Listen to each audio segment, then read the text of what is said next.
प्रेम पत्र राधा स्वामी, दूसरा भाग, सिलसिला वचन 13। चौथा विघ्न, मिस्र विघ्न नंबर 2 के चेत कर सत्संग करने और संतों की वाणी और वचनों को पक्षपात छोड़कर निर्मल बुद्धि से विचारने से दूर होवेगा। संतों के सत्संग में हर एक बात का अच्छी तरह से निर्णय होता है और वे नहीं चाहते कि कोई शख्स उनके वचन को बेसमझे हुए और बिना निर्णय करने के अंधों और मूर्खों की तरह मान ले। इस वास्ते खोजी और दर्दी को मुनासिब है कि जो बात की उसे और मतों का हाल सुनकर या पढ़कर या उनमें से किसी में शामिल होकर अपने निश्चय में कायम की है, उसका निर्णय अच्छी तौर पर संतों के सत्संग में करावे। तब उसको खबर पड़ेगी कि आया उसकी समझ दुरुस्त है या नहीं, और जब ना दुरुस्त या ऊंची मालूम पड़े तो फौरन उसको छोड़ दे और इस बात की पक्ष न करे कि अपनी समझी हुई बात को एकाएक क्यों और कैसे छोड़ देवे, बल्कि संत मत का उसके साथ कोशिश करके मिलान न करना चाहिए। ये निहायत नादानी की बात है और इसमें बड़ा नुकसान खोजी का होता है, क्योंकि जब संत देखेंगे कि ये शख्स बेफायदा हुज्जत करता है और मतलब उसका अपनी समझ के कायम रखने का है, न कि सच्ची बात को तहकीक और दरियाफ्त करके पकड़ने और ग्रहण करने का, तब वे तवज्जो नहीं करेंगे और ये शख्स असल और सच बात के समझने और पकड़ने से महरूम रह जाएगा और अपने जी के कल्याण करने में आप अपनी ऊंची समझ और उसकी पकड़ में मूर्खों के मुआफिक खट करने से विघ्न कारक होगा, क्योंकि जितने मत दुनिया में जारी हैं वे सब संत मत के मुकाबले में ऊंचे हैं और विद्यावान और बुद्धिमानों के मत तो बिल्कुल नकली हैं और असल और सच्ची बात से बेखबर। फिर जिस किसी मत की ये शख्स पकड़ धारण करेगा वो जरूर ओछा होवेगा और उस पकड़ में हट करने से इसके पूरे और सच्चे उद्धार में खलल आवेगा, यानी सच्चे मालिक के धाम में नहीं पहुंचेगा, रास्ते में कहीं ना कहीं माया के घेर में ठहर जावेगा और चाहे देर के साथ फिर पैदा होवे, पर जन्म मरण और उसके साथ दुख सुख के भोग की उपाधि दूर नहीं होवेगी। पांचवा विघ्न विषयी यानी अय्याश और संसारी लोगों के संग से पैदा होता है। वे लोग इंद्रियों के भोग नहीं छोड़ना चाहते और इस सबब से कोई बात जो उनके इंद्रियों के विषयों के रस लेने में खलल डाले उसको मानना नहीं चाहते और अपनी काम क्रोध और लोभ मोह की सनी हुई बुद्धि से संतों और महात्माओं के वचनों को झूठ मूठ का खौफ दिलाने वाले समझकर उनका निरादर कर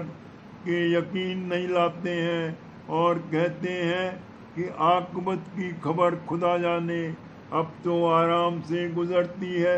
यानी आखिरत के हाल को सिवाय मालिक के और कोई नहीं जानता।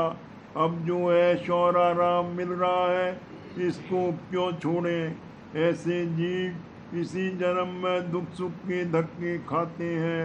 और रोग शोक भोगते हैं और फिर भी नहीं चेतते। आखिरत में उनको बहुत भारी तकलीफ और कष्ट भोगने पड़ेंगे और तब अपनी गफलत और बेपरवाही पर हाथ मलकर अफसोस करेंगे, लेकिन उनका उस वक्त का पछतावा कुछ फायदा नहीं देगा। जाहिर है कि जितने दुनिया के भोग हैं वे सब नाशमान हैं और जो ज़्यादा उनका भोग किया जावे तो फौरन दुख पैदा करते हैं और जो मन में चाह उन्हीं की जबर रही और उन्हीं की प्राप्ति के लिए उम्र भर जतन करते रहे, तो इसी जिंदगी में जब बुढ़ापा आता है तो लोग बसबब बेअदली के किसी न किसी रोग में मुब्तला होकर बहुत दुख भोगते हैं। और जब स्वभाव के मुआफिक उन लोगों की उन भोगों की चाह उठाते हैं, तब या तो वे भोग निर्धनता के सबब से मुयस्सर नहीं आते या बीमारी के सबब से उनको भोग नहीं सकते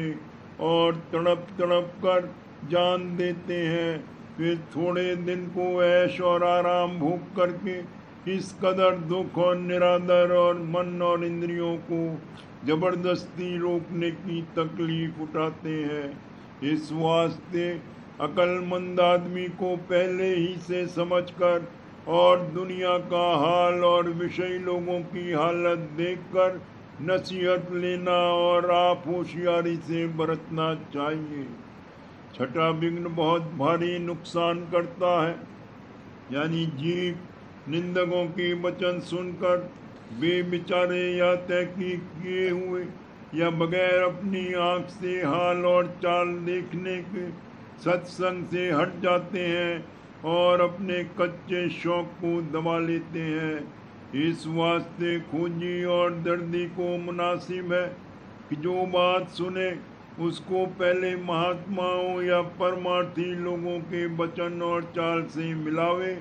या जो उसको ये ताकत नहीं है तो आप सत्संग में जाकर वहाँ की चाल ढाल अपनी आँख से देखें और जिस बात में शक होवे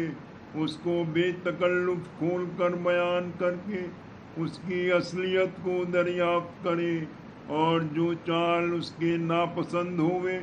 उसके जारी करने का सबब और उसका फ़ायदा निर्णय करके समझे। तब उसको खबर पड़ेगी कि निंदक लोग भारी नादान हैं। कभी आप जाकर उन्होंने कोई चाल नहीं देखी और न कोई बात सुनी, सिर्फ गरजमंदों के कलाम को मूर्खों के तौर पर मान लिया और सत्संग को बुरा भला कहने लगे। और गरजमंद वे लोग हैं कि जो संत मत यानी अंतर के अभ्यास के जारी होने में, चाहे वह वेद और शास्त्र और पुराण और कुरान के मुआफिक हैं, अपना नुकसान समझते हैं, क्योंकि वे परमार्थ के रास्ते से बिल्कुल बेखबर हैं। सिर्फ रोजगार के खातिर दो चार किस्से कहानी की किताबों और इसी किस्म की बातें बाहर मुख पूजा और इष्ट की दुनियादारों के बहलाने और फुसलाने और अपना मतलब निकालने के लिए याद करते हैं और घरों में जाकर औरतों को खौफ दिलाते हैं कि जो तुम्हारे मर्द उस सत्संग में जावेंगे तो तुमको और दुनिया को छोड़ देंगे, और मर्दों को समझाते हैं कि जो औरतें सत्संग में जावेंगी तो खराब होवेंगी और इसमें बड़ी बदनामी होवेगी। और जब किसी को सुनते हैं कि वो खिलाफ उनकी समझौती के सत्संग में जाने लगा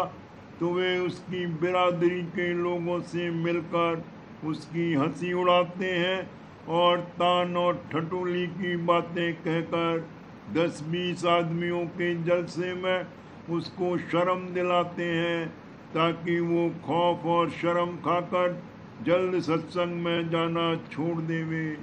जो कोई ऐसे खुद मतलबी लोगों